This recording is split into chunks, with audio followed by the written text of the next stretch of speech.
Welcome to the ninth presentation in our series on action learning. We're very pleased that you are joining us. This presentation is about coaching and questions in action learning. I'm Carter McNamara of Authenticity Consulting. We're providing this series to make action learning even more available and more accessible to everyone. This presentation is one in a series, and they are best viewed in order, so please be sure to visit the website listed below for more information on the complete series as well as more information about our company. And so now, let's get started.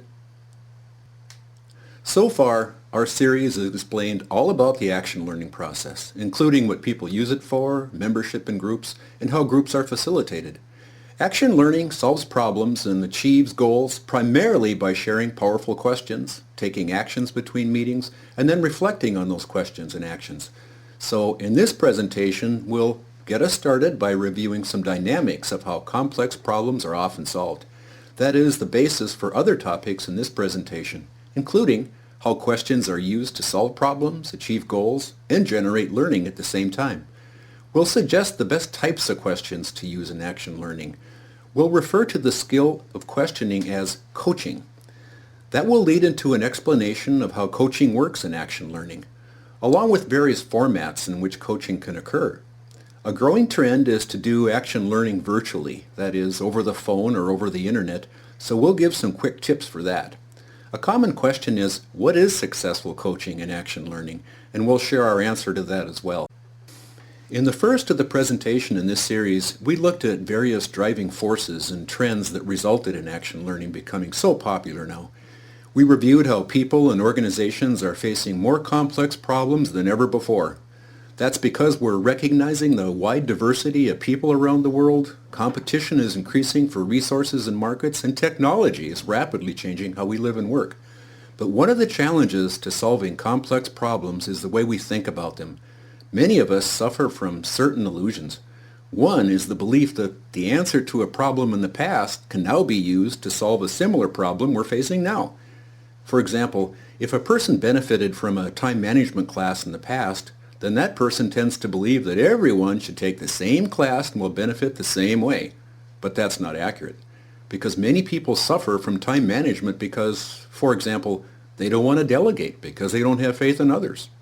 Or, for example, some practitioners try to apply action learning in one culture the same way they did it in another.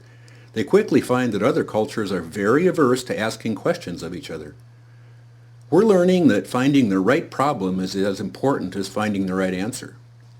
In our previous example of the time management problem, the person would be a lot better off when she realizes that her problem is not having enough confidence in others, rather than not taking a time management class. Before we review more about how action learning solves problems and helps us learn, we should first mention that there's different overall approaches to solving problems. There's the highly rational approach that tends to break down problems into various sequential stages. For example, to define the problem, clarify the problem, identify options, select the best option, and then try that option. Then there's a rather organic approach. For example, to mention the problem and then to start doing what's relevant and realistic for now, with the belief that if you keep doing that over time, the problem will be solved that way. Problems are best solved and challenging goals are often best achieved by continuous learning. Continuous learning is learning how to learn. It can come from reflection on experiences and on feedback from others. That reflection might have certain phases. For example, in our previous example of the person with a time management challenge, she would describe her challenge to the action learning group and might ask for help to improve her time management. She might add that she thinks she needs to work even harder to get things done. Others would start asking questions, such as, how did you conclude that you have a time management problem? She might answer, well, I assume that I'm not very good at it because I never finish anything on my list. Notice her assumption in her answer. Notice how she concluded that she's got a problem. Further questions to her might include, well, how is your to-do list even realistic? That is, how did you conclude that you should finish everything on it? She might respond, well, I never thought about that. I just put tasks on my list. Notice how she's seeing the situation a bit differently now? And further questions might include, it sounds like you're already working very hard. how realistic is it to expect yourself to do even more, to take a class? She might respond then, well, maybe it isn't. Notice how she's coming to understand the situation more fully now? So let's see further questions. What if they asked her, well, what would happen if you delegated more? She might thoughtfully respond, well, I don't like to delegate. To be honest, I just don't trust that they'll do as good a job as I would. Notice now how she's realized that time management might be just a symptom of her problem. Her problem might be that she just can't delegate. Maybe she just doesn't trust others. So in action learning, further reflections might help her to decide to start delegating before the next meeting. And then further questions might help her to get started with some additional and realistic next steps, like talking to her boss to get his advice, and so on. So in our example, the questions helped her to reflect on her situation and to learn from it, and to start taking relevant and realistic actions to address the real problem. Regarding learning, Reginald Revens, who we mentioned is the person who first started action learning, he explained the role of questions in part by using an equation. And the equation is the letters L equals P plus Q. Sounds a little complex and scientific, but it's not, and I'll try to explain. He asserted that learning comes from a combination of learning from programmed knowledge, and that's the letter P in the equation, plus from questioning, and that's the letter Q in the equation. He added that programmed knowledge is what comes from other experts, for example, from books and traditional training sessions. And he said that programmed knowledge is most useful in static situations where life or organizations will always be the same. Well, that rarely happens, doesn't it? Programmed knowledge is best when using learning to do a fairly routine or current task, but knowledge from continual questioning is best suited for situations of continual change, like those that we face today in life and work. When a person is asked questions that aim to help him, he feels honored. Honored that others are there to help him, that others believe in him. That usually results in strengthening the relationship between the person who's asking the question and the one who's answering them. And those relationships are very useful. For example, in helping team members to bond in the workplace. It also helps action learning groups to very quickly form and very quickly be useful to members. Another benefit of questions is that they help members to take ownership in addressing their situation, because the answers to the questions are theirs, not someone else's. And another benefit of questions is that they help members to make commitments to taking actions, because answers to questions help members think about their situations and not someone else's. The questions help members to select their own actions to address their own situations. One of the biggest, but often unmentioned results from action learning is that of authenticity. When people are asked questions, they slow down and reflect. Some even tend to think out loud. They often become more honest with themselves and with others in the group. Authenticity can self-correct. That is, when someone is open and honest, they more quickly sort through the systems of issues and they get to the real causes. Finally, we should mention that in some cultures, they don't like to hear and ask questions. They see questions as being challenging and disrespectful. In those cultures, it's important to involve members of the culture to help them design the action learning program for them, and how members can help each other in a deeply engaging and thoughtful manner. As the field of personal and professional coaching has grown so rapidly with its focus on the skill of asking good questions, so has the many, many views of what makes for good questions. Useful questions in action learning tend to be focused on whatever it is that person's working on for now, on that person's project.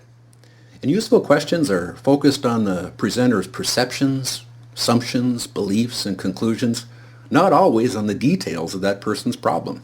There's a saying in coaching, coach the person and not the problem. And questions should not simply have a yes or a no answer, because those questions do not cultivate reflection. Thoughtful questions usually have more than one answer. The point is not to find an answer to the question, but rather to encourage the presenter to recognize his perceptions, to help the presenter to choose how to address the situation in a useful and active way, and to learn at the same time. and useful questions, they move the presenter to doing something that's relevant and realistic, and ideally to even more reflection on what's being done.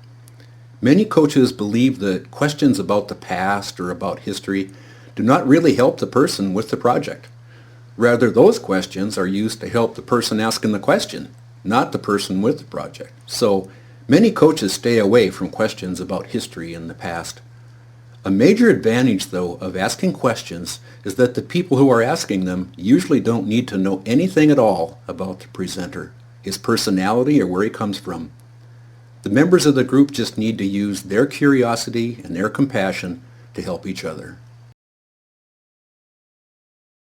We've referred to the field of personal and professional coaching when we use the term coaching. We added that many people refer to the skill of questioning as the skill in coaching. We should be even more clear now that the term means different things to different people. In some models of action learning, it refers to the nature of help between members. In other models, it refers to the nature of how an external facilitator, sometimes called a learning coach, helps the overall group. And still, in some models, coaching is based exclusively on asking questions.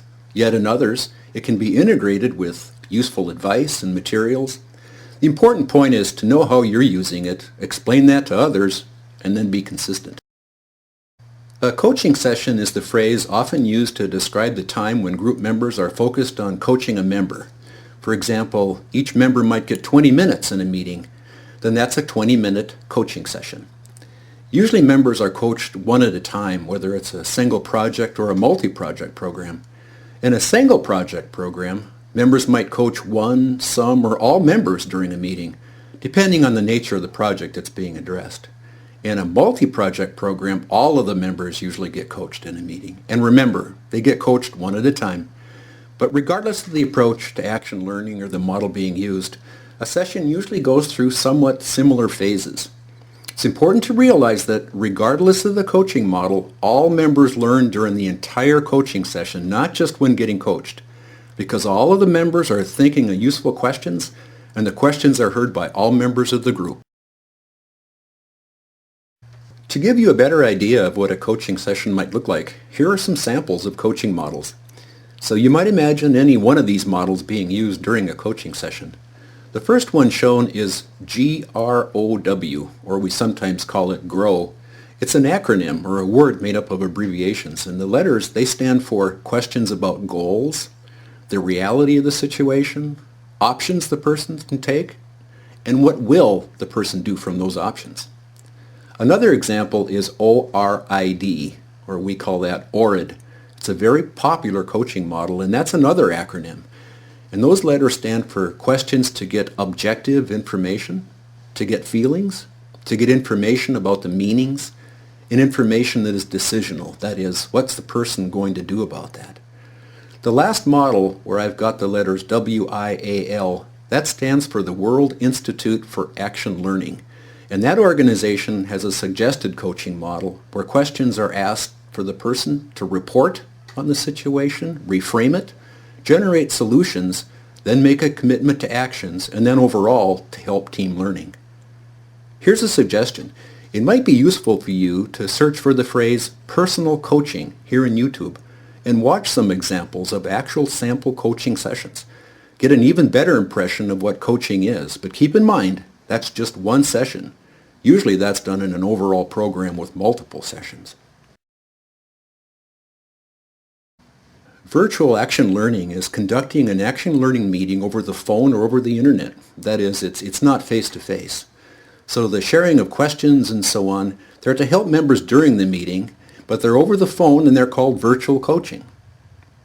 Virtual coaching has become very popular because it saves costs when people are not located close enough to meet face-to-face. But when doing virtual action learning, it's still best if members can first meet face-to-face so they get to know each other more personally. Although many programs still have very good groups without having met first. In those programs, members still get to know each other somehow. For example, they have a private online website where they share personal information about themselves. It also helps to use webcams so people can see each other's faces. Despite the concerns that some people have about doing virtual groups, there's a bit of irony to it because some people who otherwise would not speak up in a face-to-face group, they feel very comfortable and more as equals in virtual sessions. Virtual groups do need certain ground rules or practices though. For example, each member should say his or her name before offering a question over the phone, and each person should mute the phone during the discussions. Obviously, too, there needs to be some technical support available in case there's a technical glitch. Members sometimes feel that they've not done a good job of coaching unless they've solved all the problems for everybody in the meeting. That's unfortunate, because the job of coaching is not to solve everybody's problem, or even to be sure the other people take advantage of all their opportunities. There may be differing opinions about successful coaching, and we'll offer ours here. We think successful coaching is first following the action learning process that they're all committed to. It's making sure people fully attend and participate in meetings. It's adhering to the ground rules that the group agreed upon. It's always attending to the current presenter in a meeting. And it's making sure that questions that are asked are there to help the presenter and not just the people who are asking them. Thank you for viewing this presentation, and we hope that you will go on to the next one. You might benefit from the following resources to add even more detail to our overviews of action learning. The website Action Learning Central references an extensive amount of free resources, including about the action learning process, each of its key elements, examples of action learning programs, and tools for each aspect of action learning. There's even an action learning glossary with definitions for each of the common terms in action learning. Our company, Authenticity Consulting, also is available to answer your questions or to help you in any other way. Our firm does very successful action learning groups around the world and for a wide variety of outcomes and applications. There's also the free management library at managementhelp.org.